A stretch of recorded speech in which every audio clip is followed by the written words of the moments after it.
is good that I did that. Now, I am getting everything up. I'm testing the audio. I'm testing the getting it ready. It sounds good on YouTube. I uh, I sorry I'm late. I took me a second. Um, Sounds good on D Live. Sounds good on Kick. Sounds good on Kick. I said I believe. Yeah, sounds good on Twitch. X is up and sounds good. Sounds good on X as well. So we have all of those set up. Now I'm gonna have to go into Cosmic Weave on Rumble and see how it's going. It sounds good too. So we're ready to go. I have to do my audio test. I'm gonna run in and get me a cup of coffee and everything. I just wanted to get this set up and ready to go. I also want to apologize for starting a few minutes late. I had to pull my information up and get it ready for the show. So, with that being said, I am going to mute out, put some background music on, and then I'll be right back.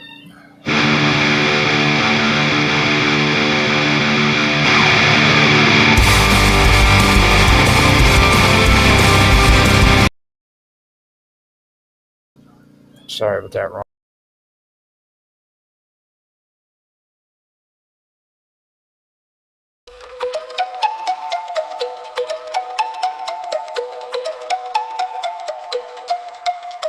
Awakening from an epic dream, awakening from the long dark night. Awakening from history, awakening from duality. The liberation of the human soul to consciousness of the one and all. The activation of the sacred plan, the birthing of a new man, a new man. When the light within is revealed, all the pain and suffering shall be healed, and the truth of love is our destiny, living on the earth in peace and harmony.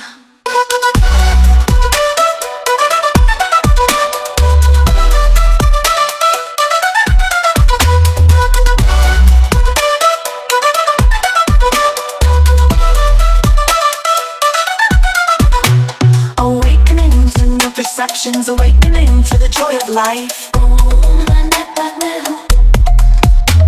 Awakening to a new dimension, awakening to a paradise.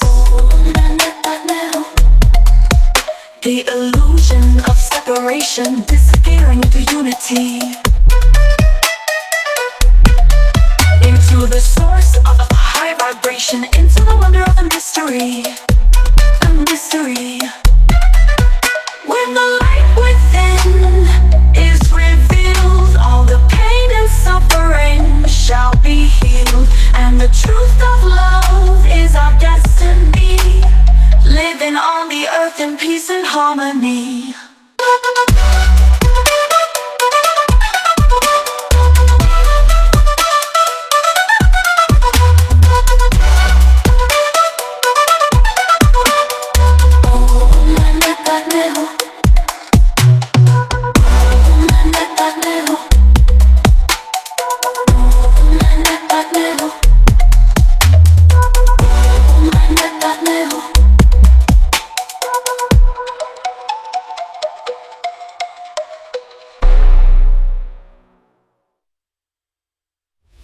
Theophilus Thistler, the thistle sifter is sifting a sieve full of unsifted thistles. Thrust 3,000 thistles through the thick of his thumb. 3,000 thistles through the thick of his thumb. 3,000 thistles through the thick of his thumb. Theophilus Thistler, the thistle sifter, is sifting a sieve full of unsifted thistles. Plus 3,000 thistles through the thick of his thumb. 3,000 thistles. Mr. Robot rolled around and rolled round, and if Mr. Robot rolled around and rolled round, where is the round roll? Mr. Robot rolled round. Where is the round roll? Mr. Robot rolled round.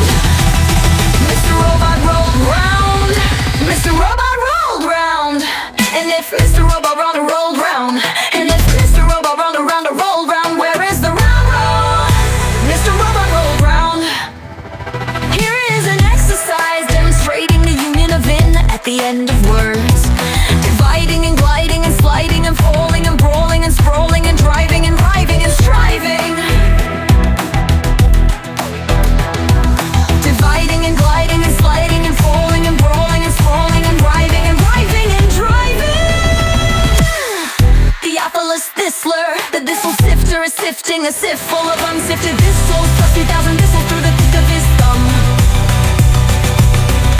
Plus 3,000 thistles through the thick of his thumb. Plus 3,000 thistles through the thick of his thumb. Theophilus Thistler, the thistle sifter, is sifting a sieve full of unsifted thistles. Plus 3,000 thistles through the thick of his thumb. 3,000 thistles. Mr. Robot rolled around and rolled round, and if Mr. Robot rolled around and rolled round, where is the round roll? Mr. Robot rolled round. Where is the round roll? Mr. Robot rolled round. Mr. Robot Mr. Robot rolled around and rolled round, and if Mr. Robot rolled around and rolled round, where is the round roll? Mr. Robot rolled round. Where is the round roll? Mr. Robot rolled round. Where is the round roll? Mr. Robot rolled round. Where is the round roll? Mr. Robot rolled round. Where is the round roll? Mr. Robot rolled round. Where is the round roll? Mr. Robot rolled round. Where is the round roll?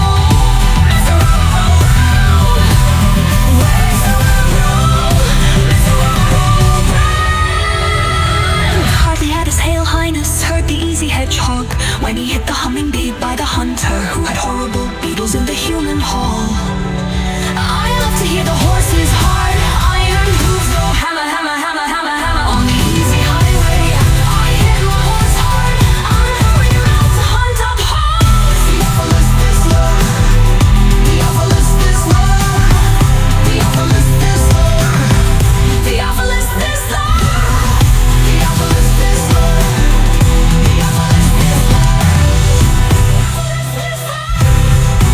Theophilus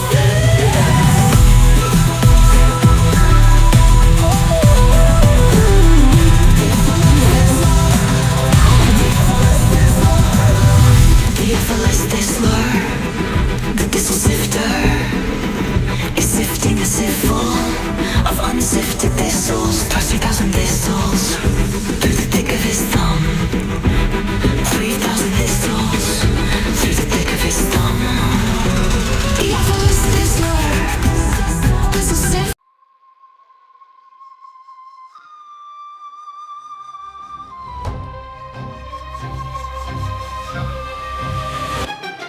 Once the gods carved earth like a cosmic chessboard, Poseidon claimed Atlantis, his star-born accord. 10 twin suns, throne of Tridents waves at his command. Empire stretched from Baalbic stones to Mayan sand. Monoliths stacked like Legos blocks no crane could lift. Sonic levitation, gods don't need pulleys or grit. Athena taught Athens, Hephaestus forged veins of gold, but Atlantis spires pierced heaven, stories untold. Aegis of virtue, divine blood pure in the veins. No egregious geodesic temples where starlight reigns, but mortality crept in, diluted the grace. Gold turned to rust, hubris eclipsed the god fast. Of Atlantis, drowned in the deep. Poseidon's lost kingdom, where titans still sleep. From Giza to Tiwanaku, the codes ancient awe as above, so below, cosmic Empire of laws and princes of plasma, their thrones now debris. Echoes of Atlantis, where gods walked the sea. Watch the fall, saw vice crack the divine. Pyramids hummed warnings, but they ignored the signs. Sky split with fury, tsunami swallowed their pride. Atlantis sang screaming, but blueprints survive. Baalbek's foundation, stones that defy modern math. 1,000-ton puzzle, gravity's aftermath. Scholars still baffled how they align the stars. They rode cosmic currents, breaching space-time's bars. Now divers chase shadows where crystal cities gleamed. AI scans the ocean, but truth's a half-dream. Freemasons whisper maps in their lodges of lore. Plato's Critias, a metaphor or a war. Echoes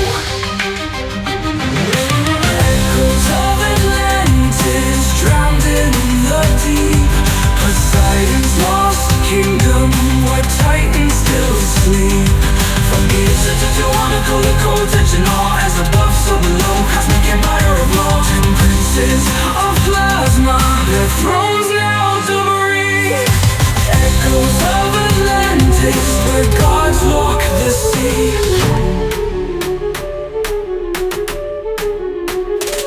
They say Poseidon's seed still flows in our veins. In every megalith, every grid that restrains. The Dogon chart Sirius, Templars guard the flame. But Atlantis tech, it's encoded in our DNA's frame. Zeus's verdict was fire, a flood and ice. Yet the Sphinx still stares, whispering sacrifice. Mortal minds crave power, but miss the design. True kings rule through resonance, not bloodline. Now decode the ruins, their psalms etched in stone. A star-born king's empire, now dust and bone. The hall of records buried neath Giza's cold gaze holds anti-gravity schematics from pre-flood days. Crystal engines hummed, Orgon fueled their might, till pride turned their frequencies dissonant blight. The Anunnaki fled, Mars colonies crumbled. Leviathan's bones and the Mariana rumbled. But Poseidon's ghost rides the Bermuda's mist. Evolve past the greed or drown in the abyss.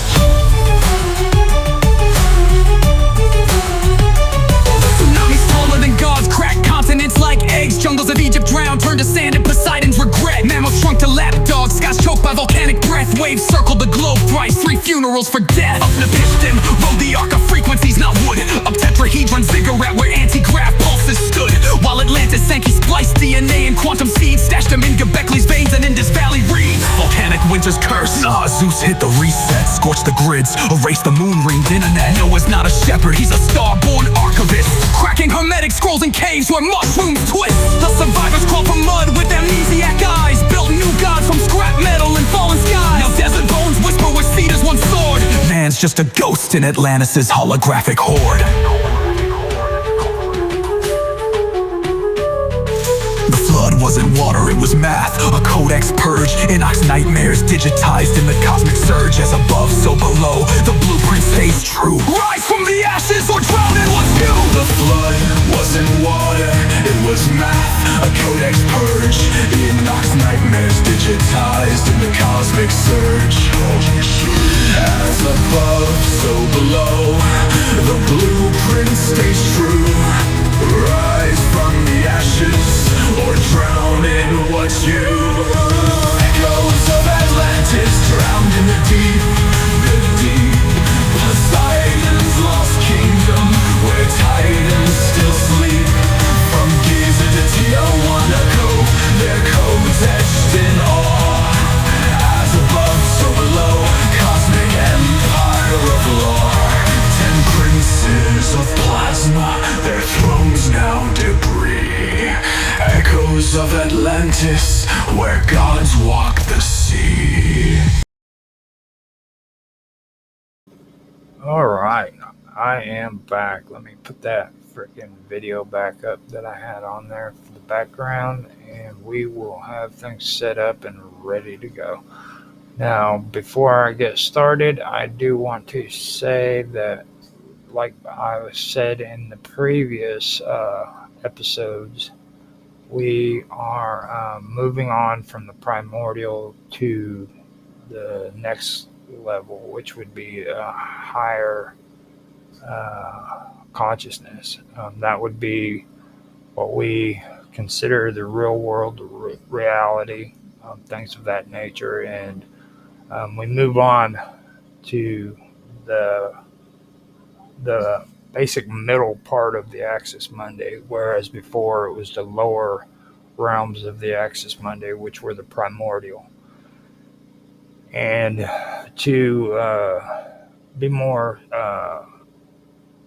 well, to be more precise, I basically could have done more on that, but we're, already high up into the episode. So for me, I'm going to have to move on from the primordial and discuss this. But the reason why I'm doing it in the format that I'm doing it today, which you'll hear here in a minute, is because Mr. Robot, someone who's always on my show, has a hard time understanding the principles behind this primordial, um, the word primordial, and what I'm discussing here. So um, I'm wanting. He keeps bringing up. I need to, you know, show or provide sources, which that's something that I wanted to prevent from myself from doing here. I wanted to make it more of a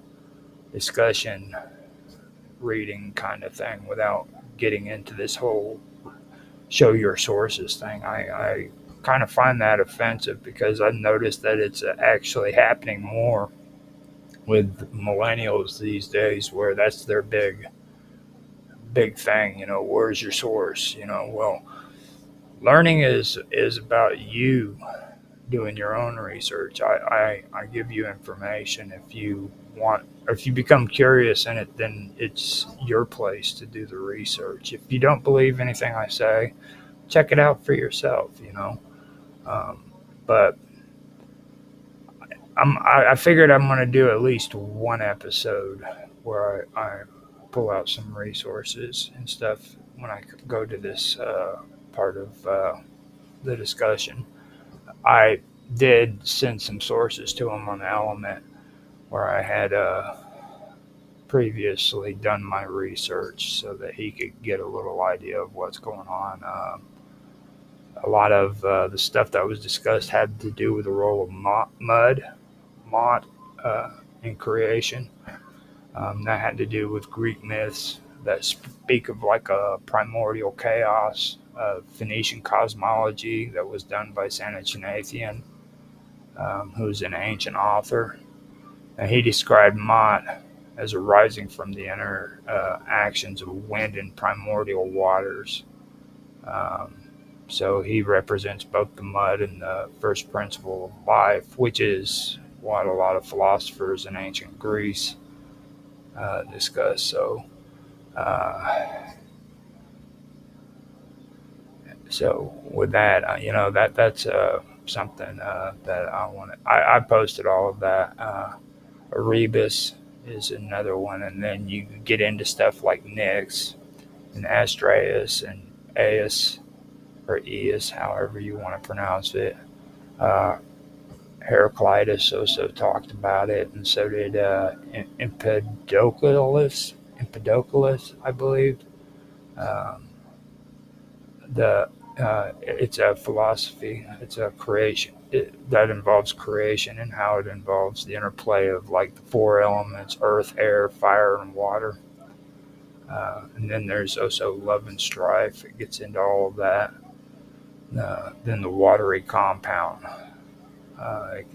That's where where a lot of it gets confusing to them, you know, and that could be an allegory for the mixing of elements, which leads to life. And that also brings you into alchemy, which a lot of people don't understand. There's alchemy that we hear about today, but then there's ancient alchemy as well, which goes farther back than what a lot of people realize. You know, there's a lot of alchemy when it comes to religious text. It's just that we're so used to reading religious text and believing it 100%, we don't recognize the alchemy involved in it or the esoteric meanings behind it, the symbolism and stuff of that nature. So, with that, I'm done. I'm going to do my reading, and hopefully you guys enjoy it. Now, this is going to be a lot more technical. It's going to break into a deeper level of understanding within the material world. So when you hear this, you're going to hear a lot of things that are are straight up linguistics related. It's straight up linguistics coming out of words that you're speaking, not the words you write down, but the words that are coming out of your mouth and how you're saying them. So take that into consideration when you hear this. So let me do my countdown, and I will start. So 3, 2, 1, now. Hello, everybody, and welcome to another episode of the Cosmic Weave.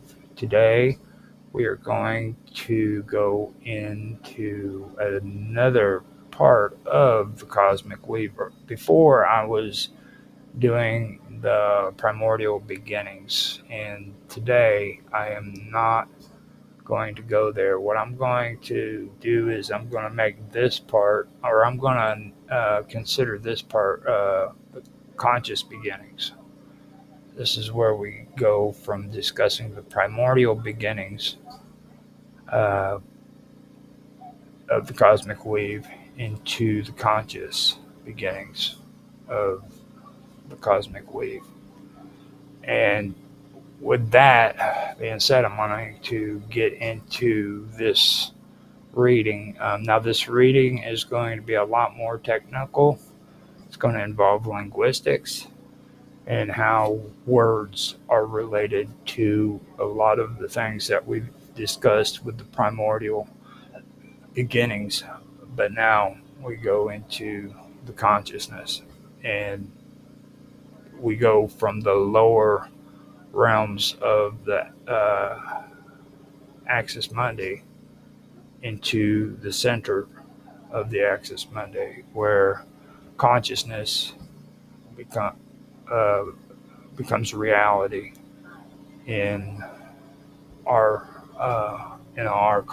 realm, well, in the cosmos period. So let me go ahead and get started with this. So now, the Proto-Indo-European root H2 ENH1 is reconstructed to mean to breathe or to blow. When rendered into English spelling using conventional transliteration, it becomes an. The initial H2 is a laryngeal consonant, a type of sound present in the Proto-Indo-European language that typically does not survive as a distinct consonant in most descendant languages. However, it often influenced surrounding vowels, particularly by coloring or lengthening them, and in this case, contributes to the vowel A, seen in later derivatives. The core of the root is an, which carries the primary meaning relating to breath or air movement. The final H1 is another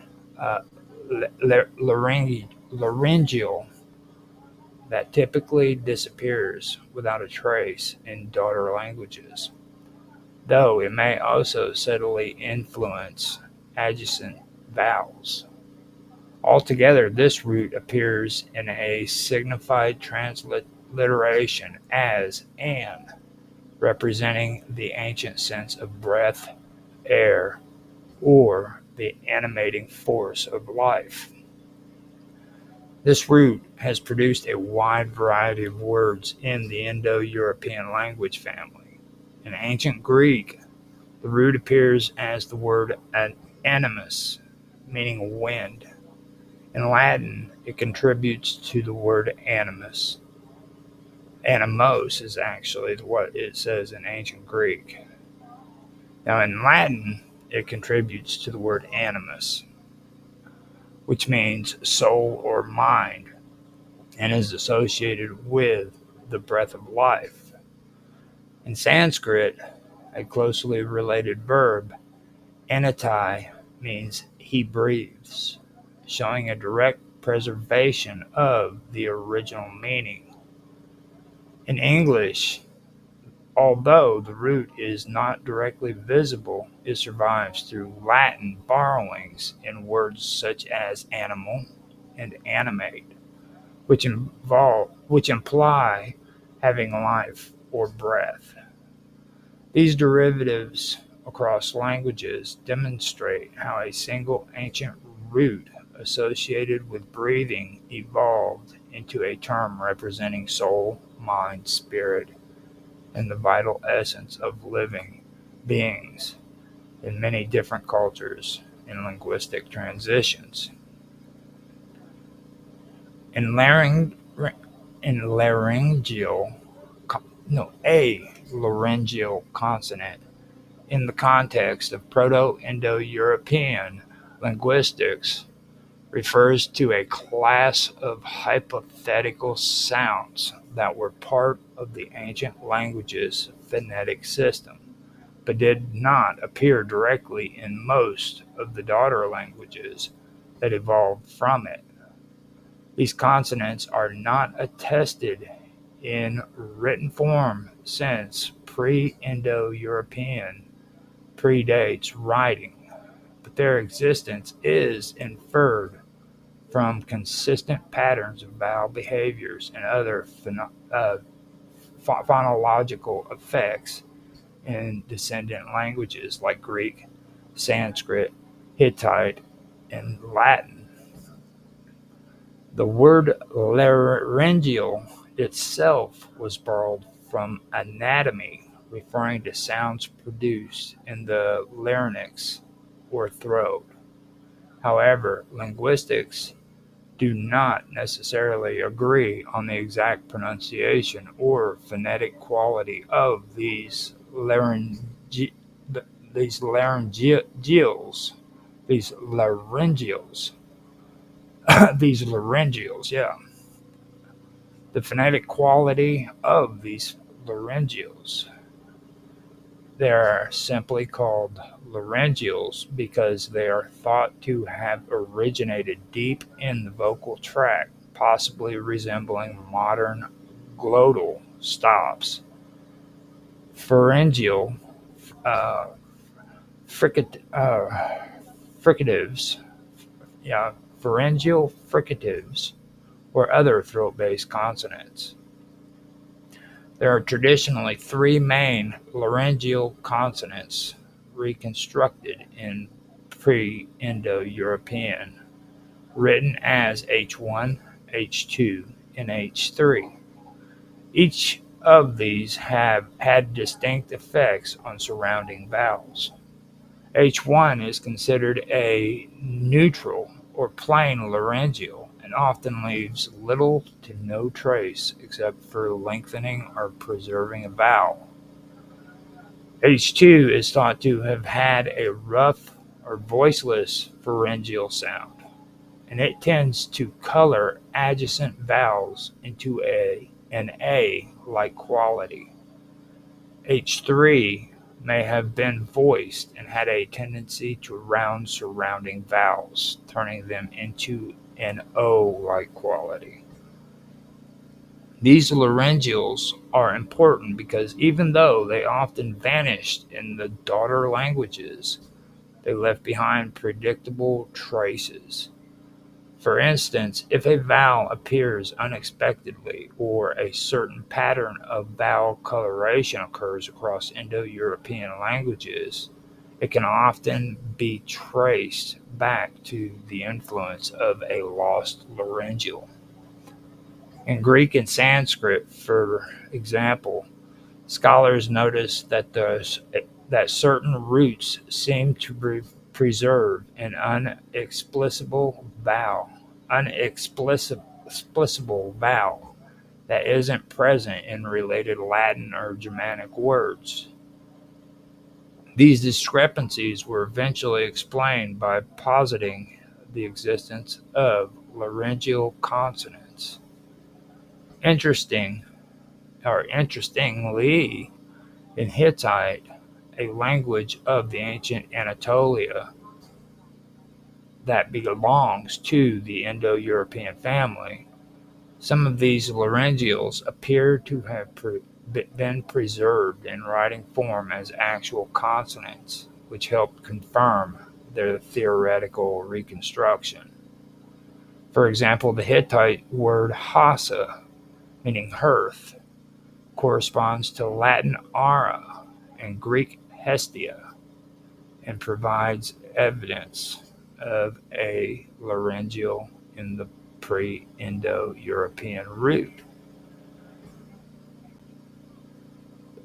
Laryngeal consonants were a set of now visible sounds in Proto-Indo-European that played a significant structural role in how vowels behave and evolved.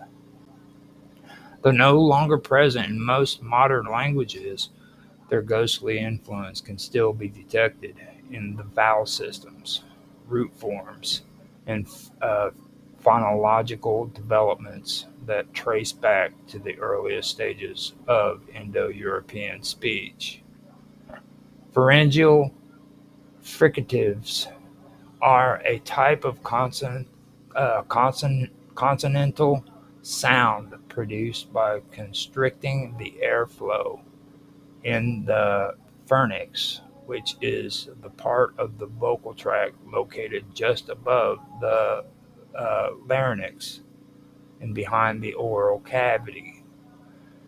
These sounds are relatively rare among the world's languages and are considered some of the most complex and difficult to articulate because they require precise control over a deep region of the throat. A fricative sound, by definition, is created when air is forced through a narrow constriction in the vocal tracts, causing turbulent airflow. In the case of pharyngeal fricatives, this constriction occurs in the pharyngeal cavity.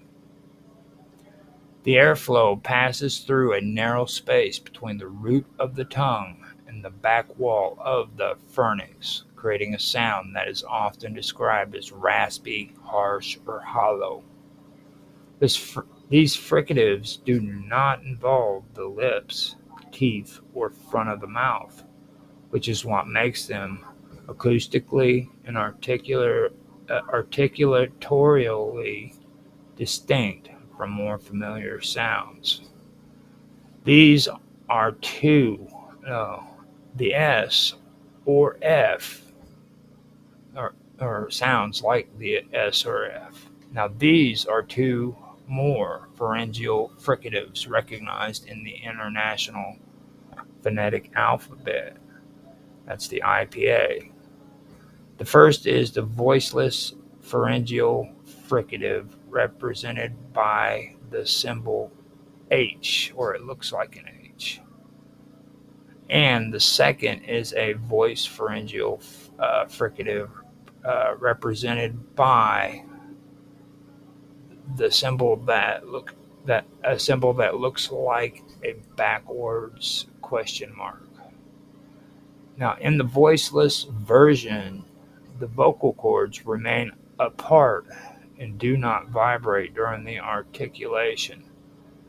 In the voiced version, the vocal cords vibrate as air passes through the pharyngeal constriction. These sounds are most famously found in Semitic languages. For instance, in Arabic, the voiceless pharyngeal fricative that looks like an H appears in words such as halal, which is permissible, and hub, which is love. While the voiced pharyngeal fricative, which is in the shape of a backwards question mark without the dot at the bottom, appears in words such as Arab, which means Arab, and an, which is AYN, and that means I. Both sounds are phonetic in Arabic. meaning they distinguish words from each other. Similarly, some dialects of Hebrew, as well as other Afro-Asiatic languages like Tigrinya or Tigrinya and Amharic, use these sounds as part of their core phonological inventory. Producing pharyngeal fricatives accurately requires a deep retraction of the tongue root towards the rear wall of the pharynx, along with an overall narrowing of the pharyngeal space. For speakers of languages that do not include these sounds, imitating them can be quite difficult because the necessary tongue movements are unfamiliar and not used in the articulation of typical Indo-European consonants. This is one reason why learners of Arabic, for example, often struggle with these fricatives, as the muscles involved are rarely exercised in other language contexts.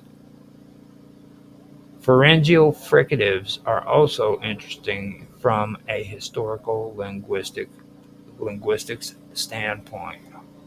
Some linguists have speculated that the Proto-Semitic language had a wider range of pharyngeal and emphatic consonants that are preserved in all modern Semitic languages. Additionally, in the study of ancient phonology and Proto-Indo-European reconstruction, pharyngeal-like sounds have sometimes been hypothesized in relationship to the mysterious laryngeals, though such theories remain speculative and not widely accepted in their pharyngeal interpretations. Acoustically, pharyngeal fricatives are characterized as a low-frequency energy and a less defined spectral shape compared to more common fricatives like the S symbol, or the symbol that looks like an S but it kind of goes more into an L shape. This makes them sound somewhat muffled or throaty. Because of the lower resonance and the difficult articulatory setting, these sounds are more prone to variation, even among native speakers, and are sometimes replaced or approximated by other sounds in colloquial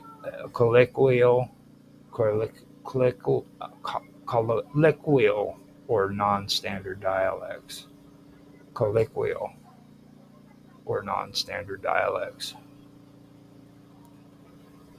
Pharyngeal fricatives are produced by narrowing the pharyngeal cavity, creating a friction-like sound deep in the throat.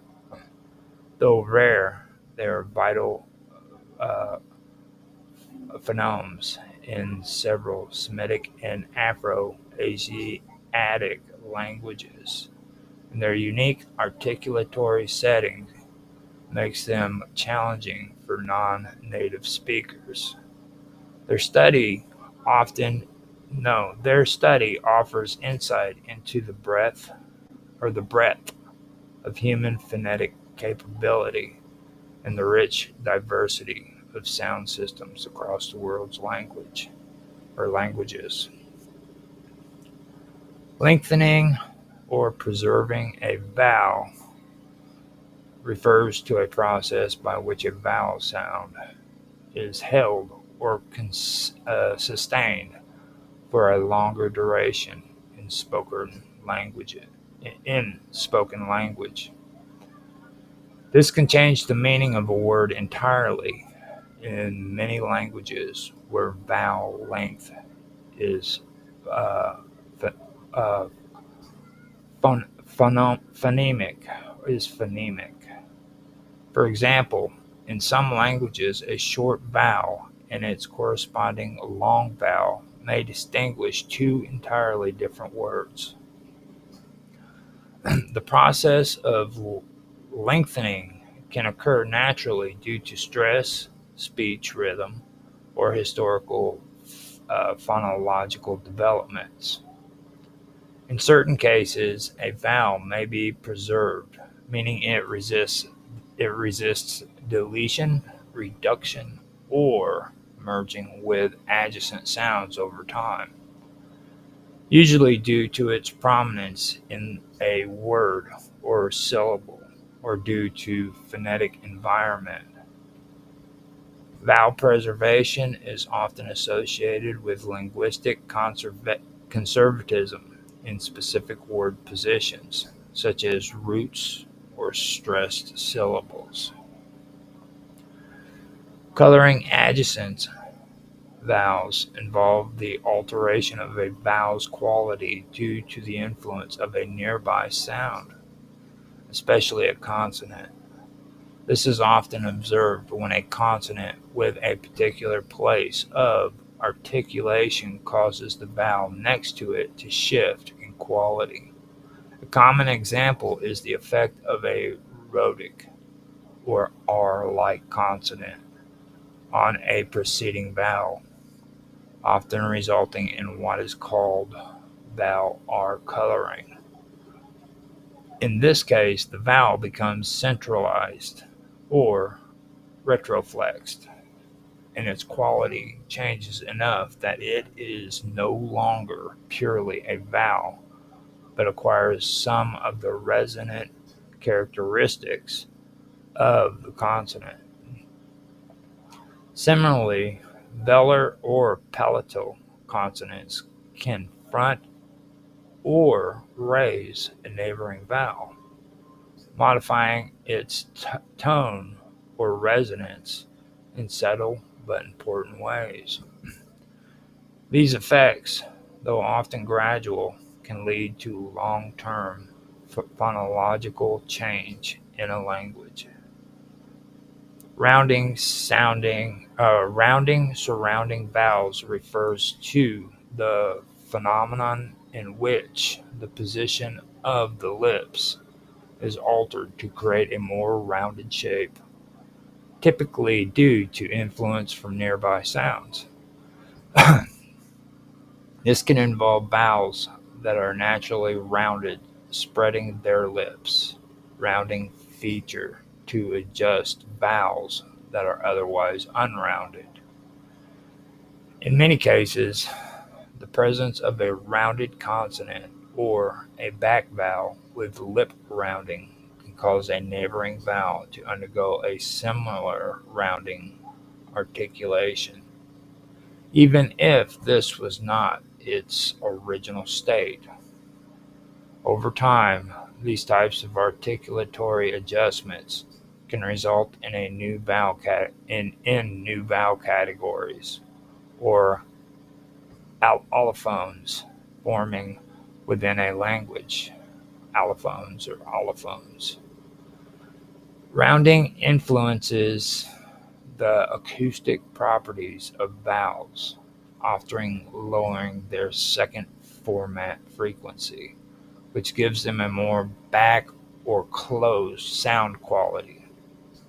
As a result, the overall vowel system of a language may shift in response to consistent rounding influences, contributing to vowel harmony systems or broad phonological tendencies. Each of these processes, lengthened or preserving vowels, coloring adjacent vowels, and rounding surrounding vowels, are part of a broader system of phonological interaction where sounds influence one another through contact, proximity, or historical change. These subtle modifications can accumulate and, over generations, reshape the sound structure of entire languages. There are several widely attested cognates across Indo-European languages that reflect the concept of brightness, height, or divinity. And they appear in many branches of the language family. These words often originate from reconstructed Proto-Indo-European roots associated with light, sky, or heavenly beings. The number of such cognates is difficult to pinpoint exactly because each root may spawn multiple derivatives across dozens of languages. However, several key roots have yielded dozens, if not hundreds, of cognates in total. One of the most important reconstructed roots is the Proto-Indo-European root that can be written out as Deiwos, or Deiwos, which means celestial, shining, or godlike. From this root, a large family of words appear in languages such as Latin, where Deiwos becomes Deus, Deus, meaning God. In Greek, it becomes Zeus, a sky god. In Sanskrit, it appears as Deva, which also means God or shining ones, or shining one. The same root is present in the Old Norse word Tyr, Tyr, and Lithuanian Dievas, Dievas, both of which are sky or divine figures. The total number of distinct but related words stemming from this root alone across Indo-European languages is well over a dozen, likely over 30 if all dialectic variations are included. Another major root is Deu, Dyeu, which also signifies sky, daylight, or brightness. This root gives rise to Greek Dios, which is Dios, as in Dies Pater. Latin Jupiter from Diu Pater, which is Dyu, and in Greek it's Dios, and both of them spell pater, Pater, and then that means Sky Father. Sanskrit is Dyaus, which is Dyaus, which means a sky god, and derivatives like day in English. Its descendants appear in at least 10 major Indo-European languages. The number of cognates or of cognate terms from this root again likely exceeds 24, considering primary and derivative terms. The root Behel, or Behel, which is spelled Bhel, which carries meanings related to brightness, shining, or whiteness, also has a wide reach. It shows up in Greek as phos, which means light, and they spell phos Phos. In Latin as fulgure or fulger, which is Fulgere, which means to shine, and in English as bright, blaze, and bleach. While it has many metaphoric extensions, its core semantic field includes luminosity and elevation. Over time, this root has generated numerous words across Indo-European languages, potentially more than 50 distinct terms when including compounds and derivatives. The root the root Luke, which is Lewk, meaning light or brightness, is also very productive. It appears in Latin as lux, Lux, in Greek as leukos, Leukos, which means white, in Sanskrit as rohita, Rohita, which means reddish light, and in English through words like lucid and illuminate. This root, in its various forms, appears across the Indo-Iranian, Italic, Hellenic, and German branches, resulting in dozens of cognates. If one aggregates all such roots that share the themes of brightness, sky, divinity, or high places, such as Dyu, Dyeu, Diwas, which is Deiwos, Behel, which is Bhel, and Luke, which is Lewk, and others like Ner, Ner, which means nor or man or vital force, and Mu, Mei, which means to shine, or Ag, Agh, which means to drive or lead, often linked with divine inspiration or movement. The number of total cognates expands to well over 100 across the Indo-European family.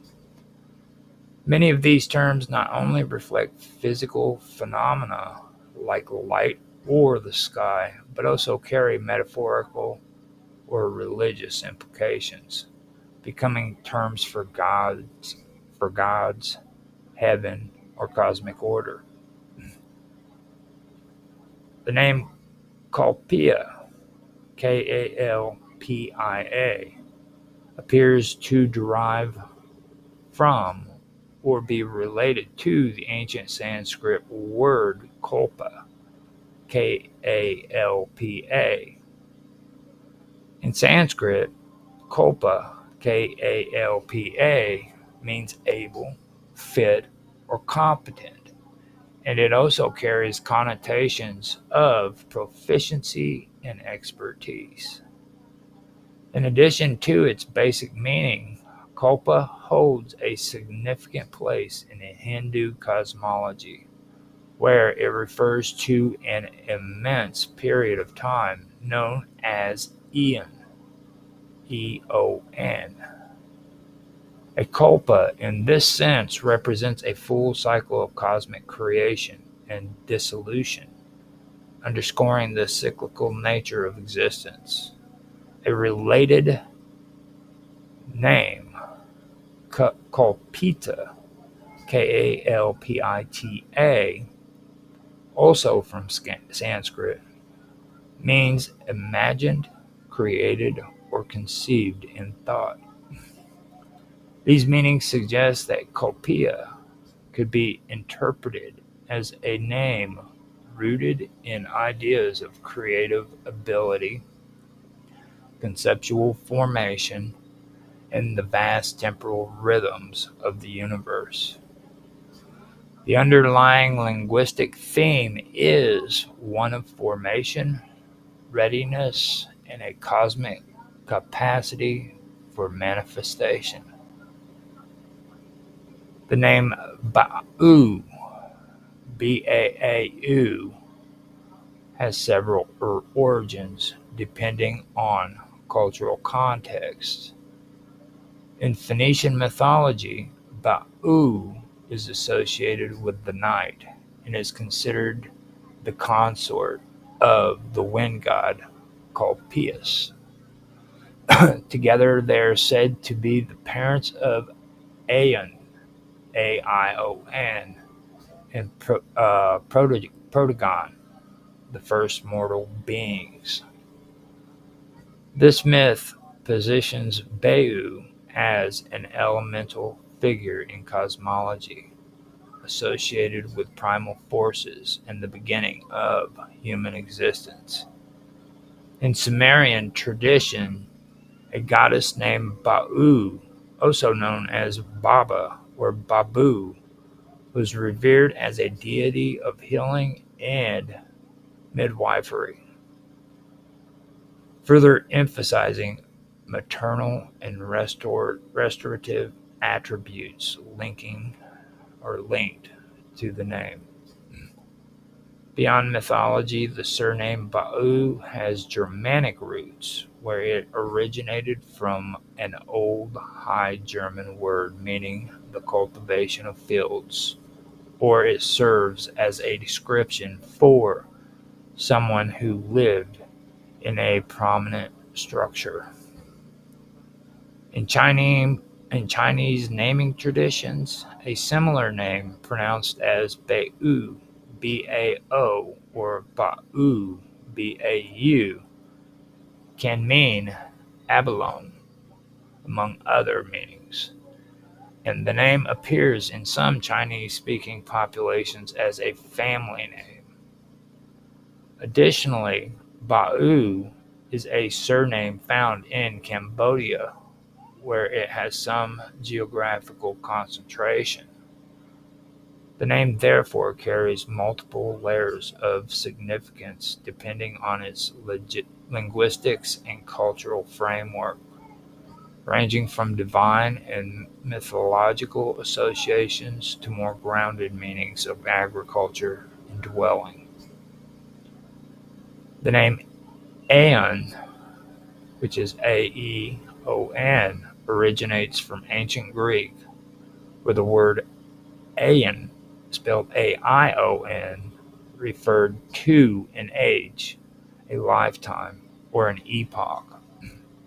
This word itself was derived from an earlier form, Awan, A-I-W-O-N, which in turn traces back to an older Proto-Indo-European root, often reconstructed as H2EYU or H2EYWEN,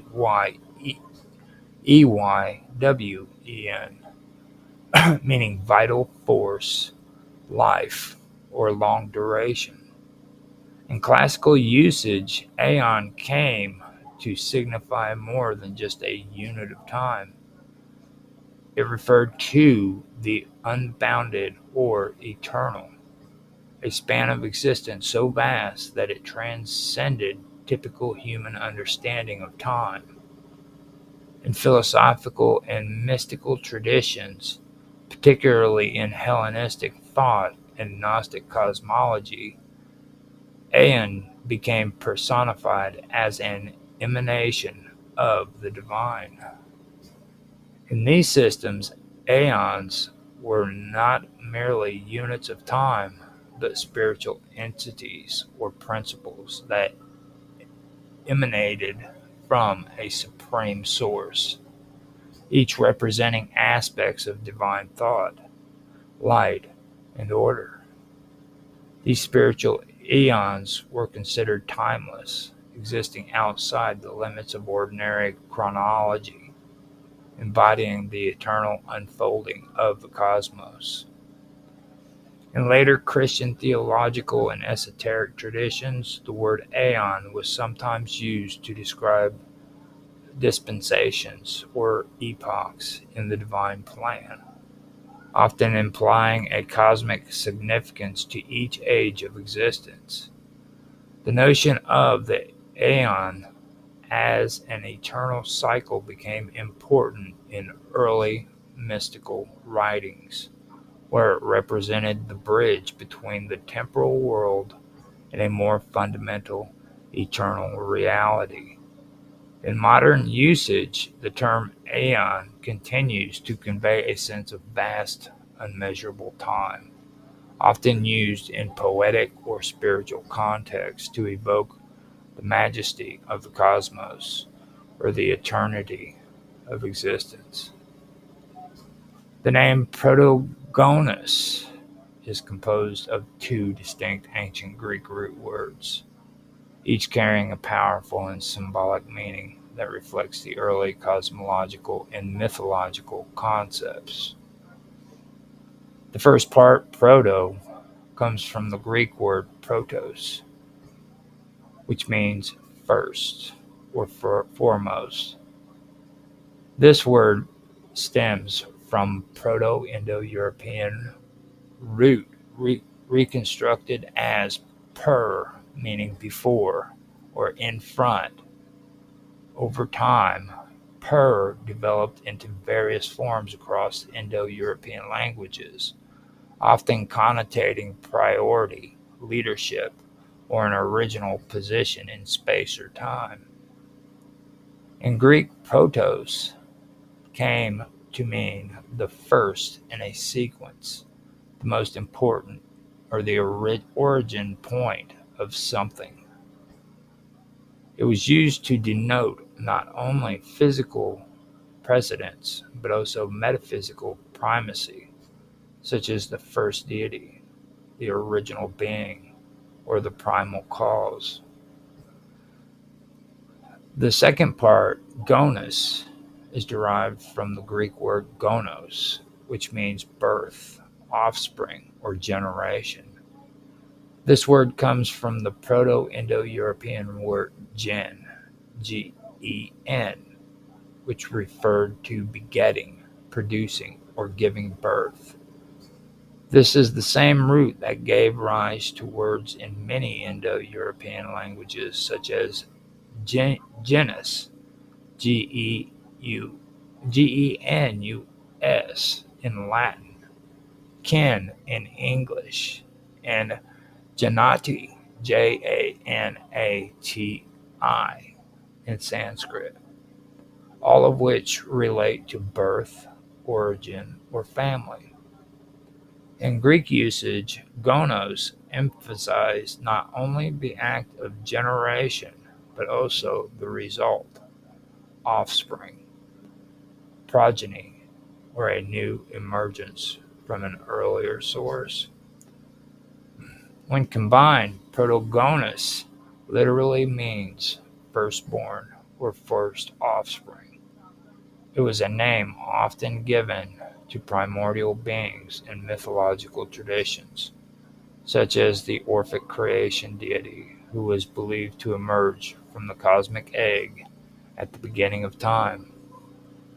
In this context, Protogonus symbolizes the very first emergence of life, spirit, or consciousness from the chaotic void or the primordial unity. He is often seen as a personification of the initial spark of being, the one who contains within himself the seed of all future creation.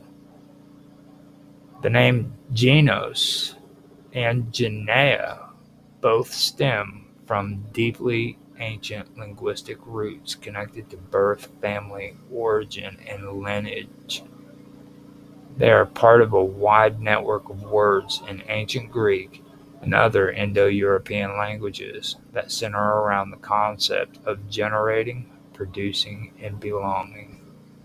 The name Genos comes from the Greek word genus, which is spelled Genos, which means race, kind, stock, offspring, or family.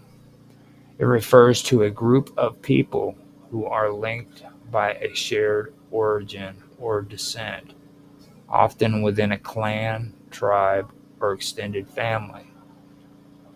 This word traces its origin to the Proto-Indo-European word genh1, which meant to give birth. to beget, or to produce. This root gave rise to many related words across Indo-European languages.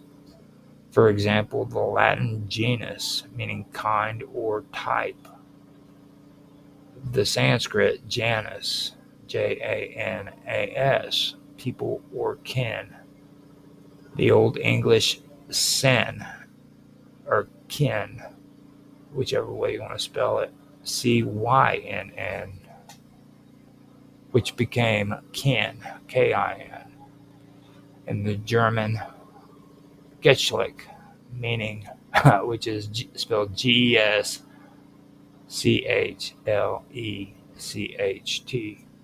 meaning lineage or gender. In Greek, genos retained this ancestral meaning, emphasizing both the act of generating and the result of generation, such as descendants, bloodlines, and categories of being. It was often used in philosophical, genealogical, and even cosmological contexts to describe types or classes of things that shared a common origin. Thus, genus as a name evokes the sense of a foundational group, a tribe, or lineage that stems from a common progenitor. The name Genya is the feminine counterpart and closely related in meaning. It derives from the Greek word genia, which means generation, family, or descendant. Like genos, it also traces back to the Proto-Indo-European root, GENH1, and emphasizes the concept of birth and lineage. But Genya typically refers more specifically to the idea of a generation in time, a succession of people who are connected by ancestry. It reflects the passing of life from one group to the next and is often used in historical, mythological, and genealogical discussions to describe dynasties, ancestral lines, and the continuity of family over time. Together, these names represent variations of the same ancient concept, that life, identity, and belonging are rooted in shared origin and reproductive continuity. Genus tends to emphasize kind or type in a broader or categorical sense, while Genya focuses more on the succession of generations, the thread that ties the present to the past through ancestry. Both reflect a worldview in which birth, descent, and family were not only biological facts, but also sacred principles that shared the order of society, the structure of the cosmos, and the destiny of individuals. Root words and lexical borrowing are two essential concepts in the study of language, especially in historical linguistics and etymology. Understanding these ideas help explain how languages evolve over time, where their words come from, and how they influence one another. A root word is the most basic form of a word, carrying the core meaning from which other words can be built. In many languages, especially those that are part of the Indo-European family, root words can be traced back to thousands of years to a shared ancestral language. For example, in ancient Indo-European languages, there was a root that meant to bear or to carry, which was sometimes like a beher, spelled Bher. This root gave rise to many different words in different daughter languages.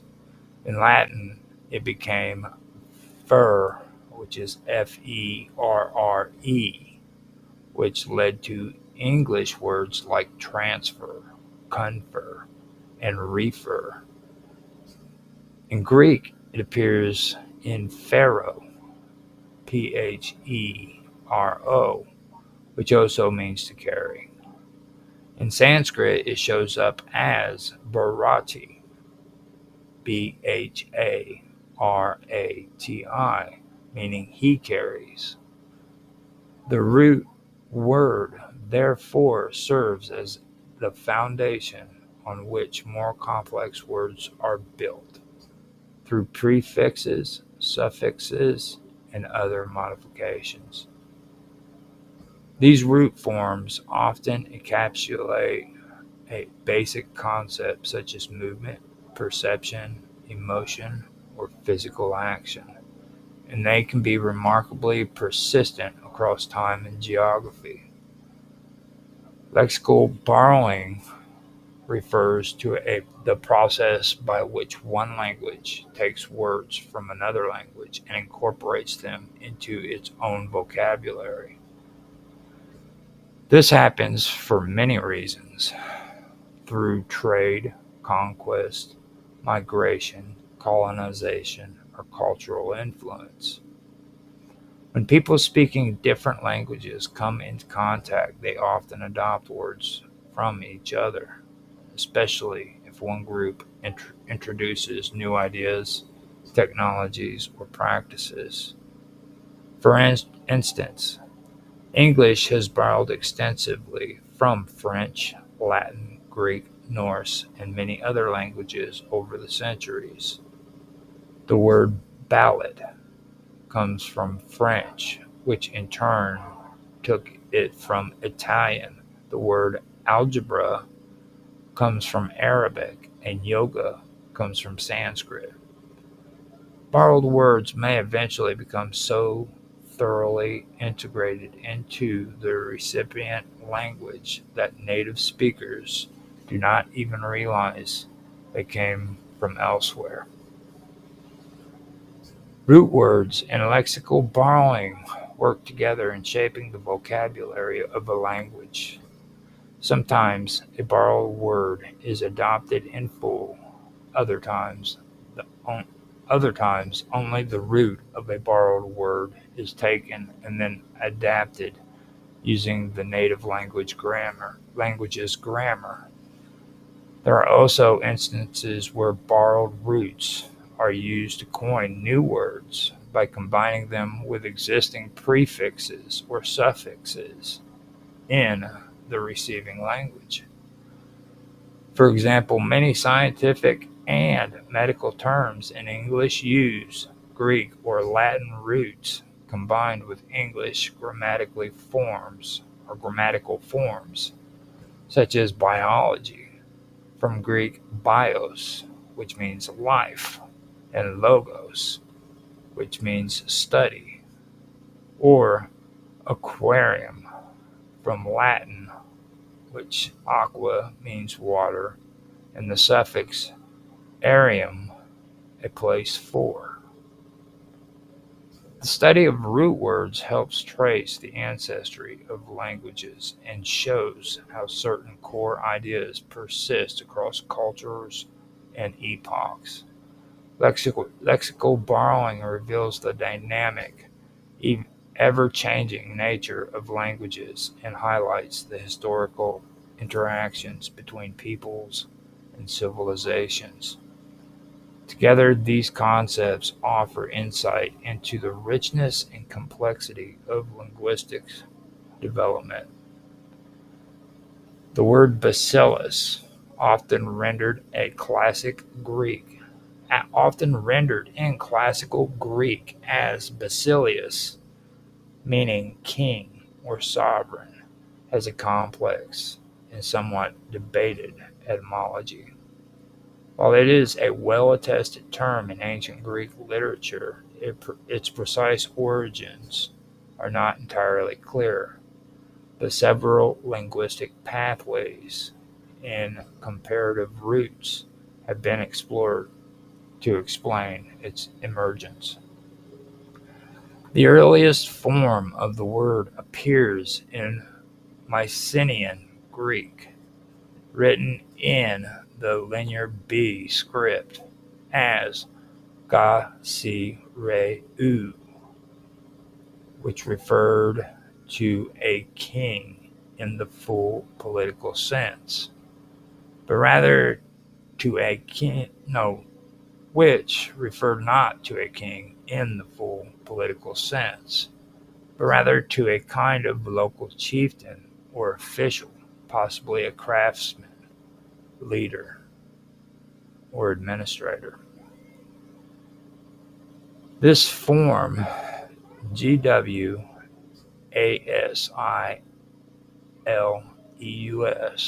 or GWASILEUSOS, as reconstructed by scholars, shows how the term evolved into the later classical form Basilius. The shift from the initial labiovelar sound represented as GW or KW to the billable B sound in later Greek is a phonetic change that happened during the transition from Mycenaean to classical dialects. The root of Basilius has no direct, uncontested Proto-Indo-European origin, which makes it somewhat unique among Greek titles of power. However, several possibilities have been proposed.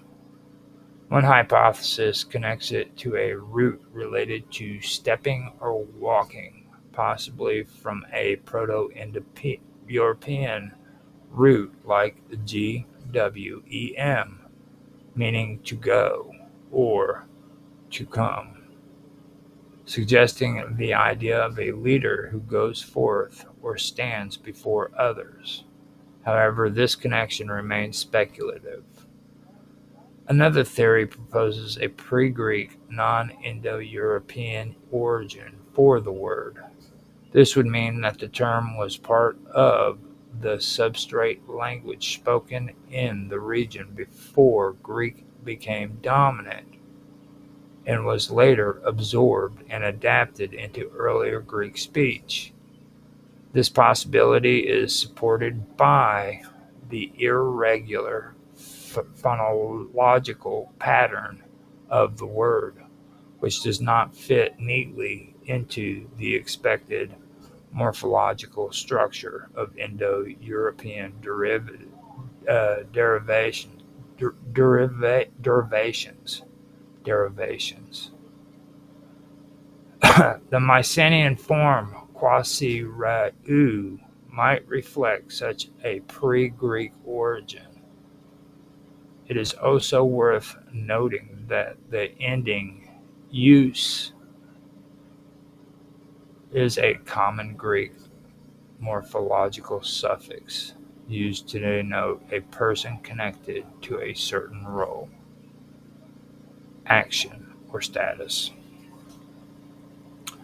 For example, notus means sailor, from nos meaning ship.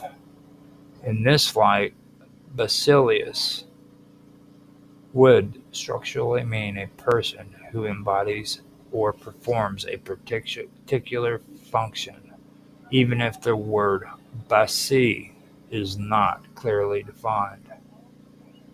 While Basilius became the standard Greek term for king, especially during the Archaic and Classical periods, its etymological roots are not definitively Indo-European.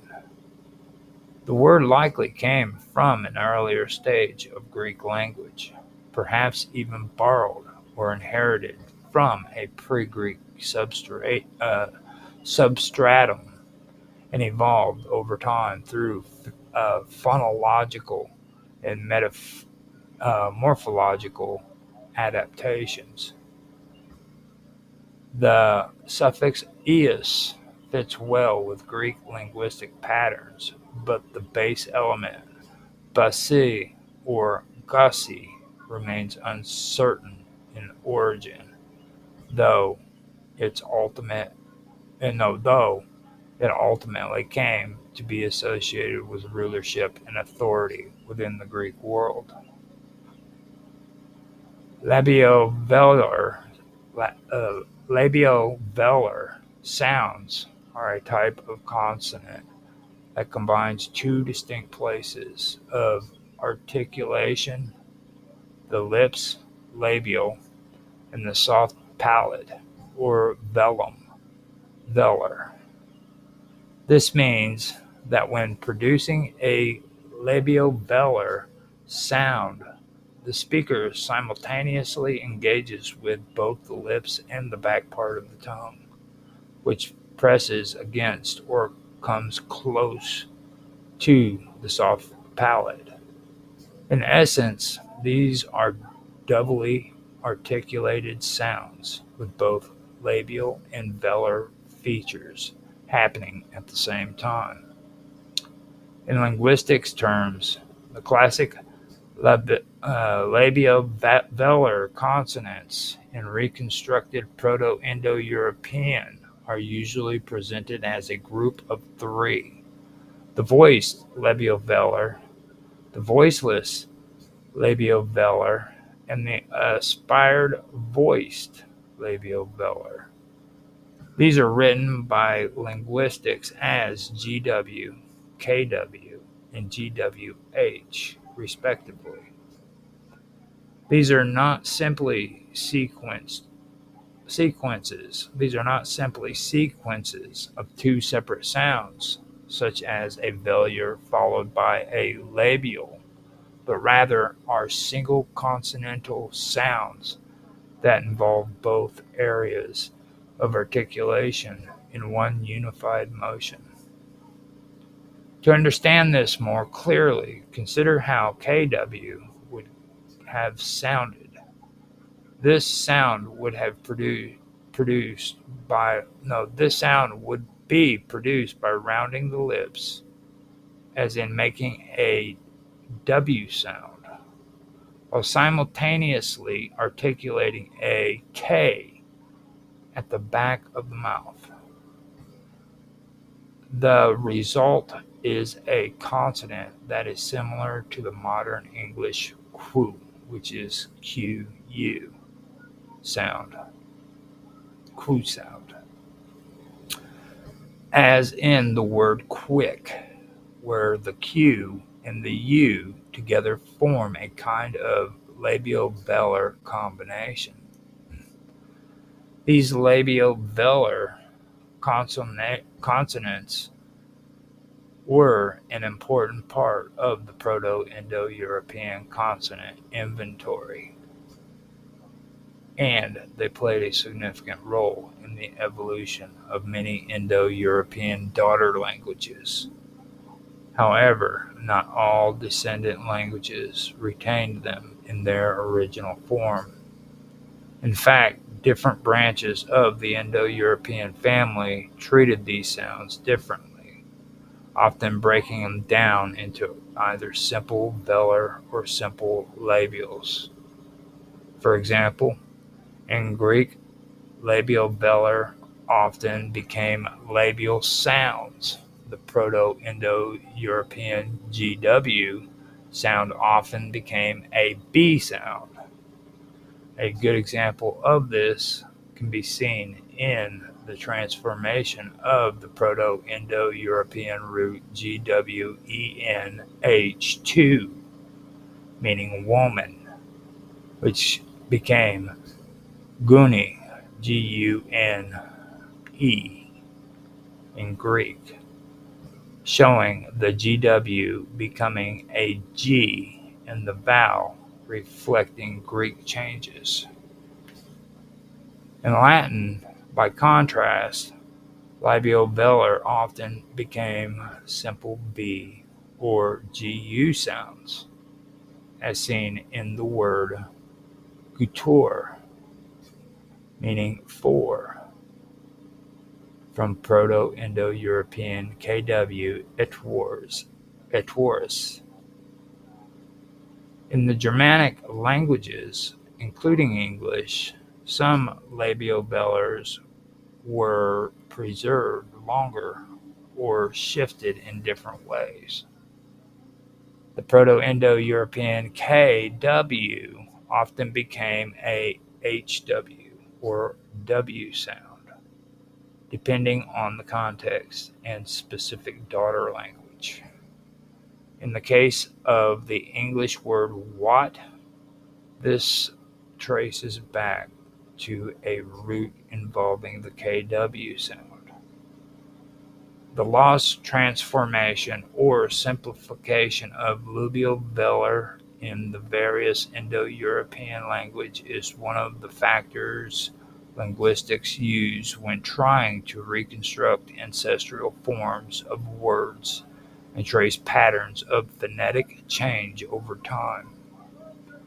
Their presence in the proto-language and their predictable transformations in daughter languages serve as important evidence in the study of historical linguistics and language evolution.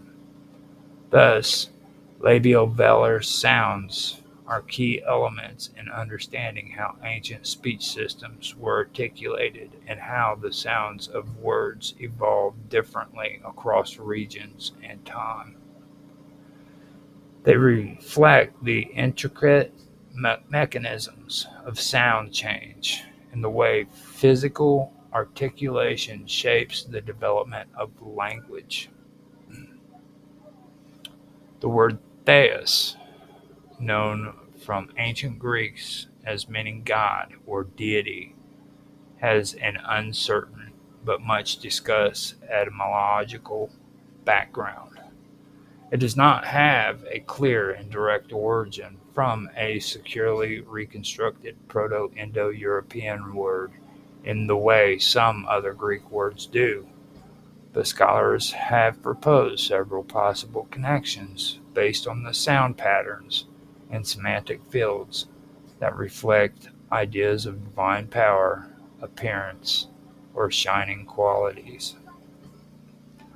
One suggestion ties theos to a Proto-Indo-European root associated with vision or shining. This idea connects it to the root that underlies verbs for seeing or appearing, such as the root that gives rise to words like thea, Thea, meaning a view or spectacle in Greek. The suggestion is that the idea of divinity may have originally been linked to a being that appears, is seen, or shines, an object of awe and reverence, possibly celestial in nature.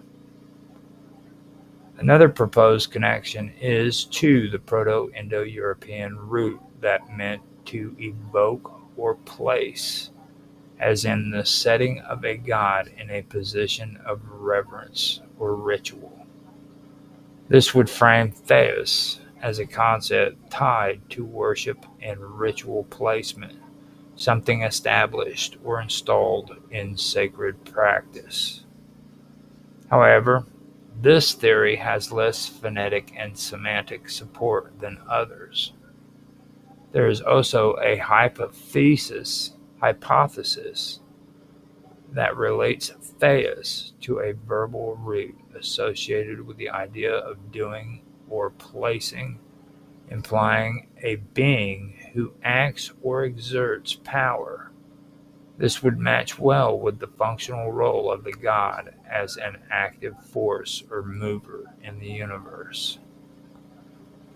However, none of these proposed roots, whether associated with shining, placing, seeing, or acting, are universally agreed upon, and some scholars believe Theos may be a loan word from a pre-Greek substrate language. This would mean it entered the Greek lexicon from a language that was spoken in the region before Indo-European speakers arrived. The presence of related terms in other Indo-European language is not strong enough to confirm a common ancestor for the word in that family. In short, while Theos is one of the most important words in Greek religious vocabulary, its exact etymology remains uncertain. Scholars have proposed roots tied to shining, seeing, placing, invoking, or acting, but none have been definitively proven. It may ultimately represent a blend of Indo-European linguistics influence and older regional linguistic traditions that were integrated into early Greek religious thought. And with that, I am done with my reading. I hope you guys did enjoy that. I would like to ask you, if you did like this stream, please like, subscribe, share, make comments. Love to hear your feedback. It doesn't look like we've had any comments, so I think everything is okay. I can just walk away from this stream and be done with it. I hope you guys enjoyed, like I said, and I hope you guys have a good morning, evening, afternoon, whatever time of the day it is. And with that, I will go ahead and end the stream. Hope to see you later. You guys have a good night.